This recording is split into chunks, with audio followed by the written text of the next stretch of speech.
Ulysse, c'est développer l'emploi sur l'éducation nationale, sur les AVS surtout. Assistant de vie scolaire. Des AVS. Alors, il faut savoir que pour l'instant, l'AVS, c'est plus à l'éducation nationale. Donc, sur la NDPH et au niveau local départemental. La maison départementale des personnes handicapées. Voilà, en situation de handicap.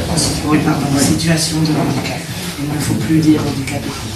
Donc, ça reste quand même l'éducation nationale qui décide. Donc, il faut savoir que le budget, il est serré.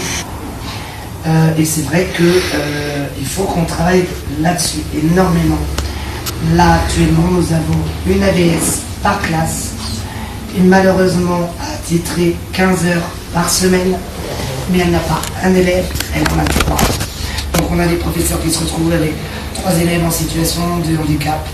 Donc ça va des enfants polyhandicap, le handicap mental, le handicap psychologique, il n'est pas le même, et puis l'handicap moteur. Donc ça fait des classes qui sont vraiment très très surchargées. Et je pense qu'il est important de débloquer des budgets pour l'éducation nationale. Quoi d'autre par rapport au local? Alors on va continuer sur le local. Pour juste rebondir, je rebondis facilement, hein, comme tout le monde le voit, ça va bien avec la physique.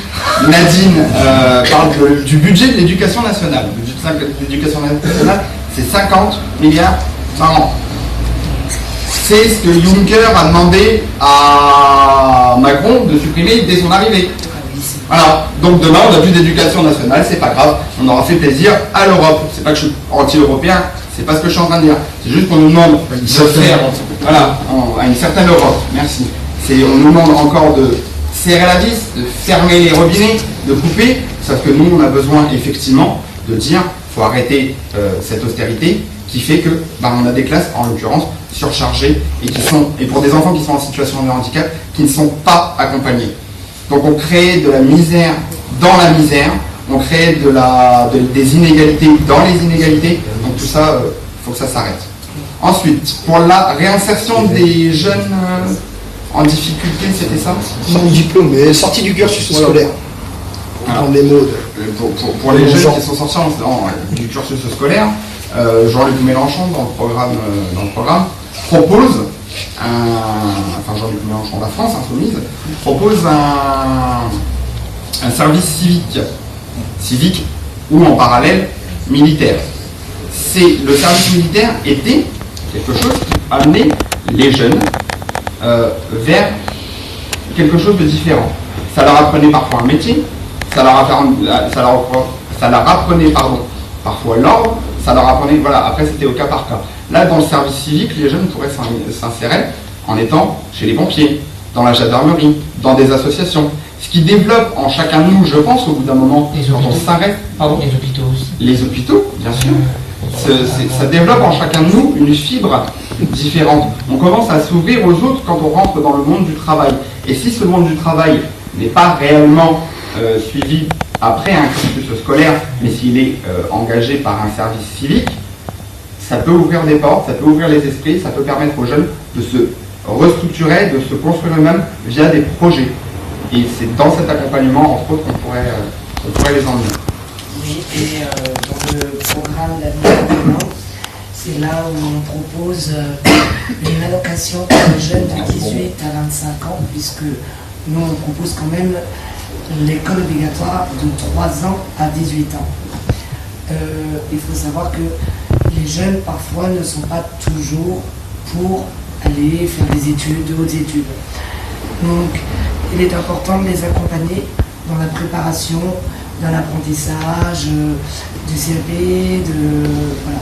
Pour les accompagner, il faut une allocation, ce qui permettrait aussi de ne pas les envoyer travailler à McDo, à Quick, c'est pas possible. Être étudiant et travailler, c'est pas forcément compatible. On arrête l'un ou l'autre à un moment ou à un autre. Donc, ça peut réinsérer. Donc, après, je ne sais pas de quelle réinsertion tu parles. Si c'est une réinsertion éducative, donc Laurent et moi on t'a répondu. Maintenant, si c'est une réinsertion locale au niveau de la délinquance, alors dans le programme, on prévoit plus de police de proximité. Ouais, ça, c'est un autre sujet, ça. Alors, c'est plus alors, et pour rebondir à ta question, Ulysse, il ne faut pas confondre Ulysse et Chris. Ah, maintenant, le Chris, ça s'appelle Ulysse. Non, non, non. Je t'assure, il y a encore des mots.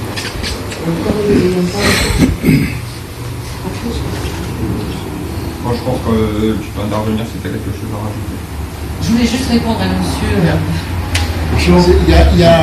Alors moi je vais me permettre de bouger un tout petit peu parce qu'il y a... Ah pardon, j'avais pas compris. Je voulais répondre à monsieur parce qu'il insiste sur le local, ce qu'on pouvait faire pour nous localement. Et moi je trouve que c'est important de rappeler que député c'est un mandat national.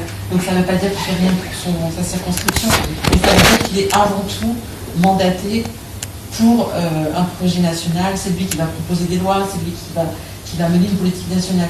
Et ça, je pense que c'est important de le repréciser, parce que dans la tête de beaucoup de gens, parce que justement, souvent, les députés les confortent dans cette idée, en donnant des petites oboles comme ça, par-ci, par-là, aux associations, en faisant des lettres de recommandation. Du coup, les gens oublient que ce mec-là, par exemple, comme M. Delouchy, eh ben, c'est pas seulement quelqu'un qui sert des pognes sur les brocantes, mais c'est quelqu'un qui vote des lois. Et je suppose que si les gens allaient vérifier quelle loi il a voté, ils le verraient peut-être de notre œil. Donc c'était juste pour recadrer, c'est-à-dire que c'est pas sur la circonscription que le député va travailler avant tout, c'est au niveau national. Mais je pense que tu le savais.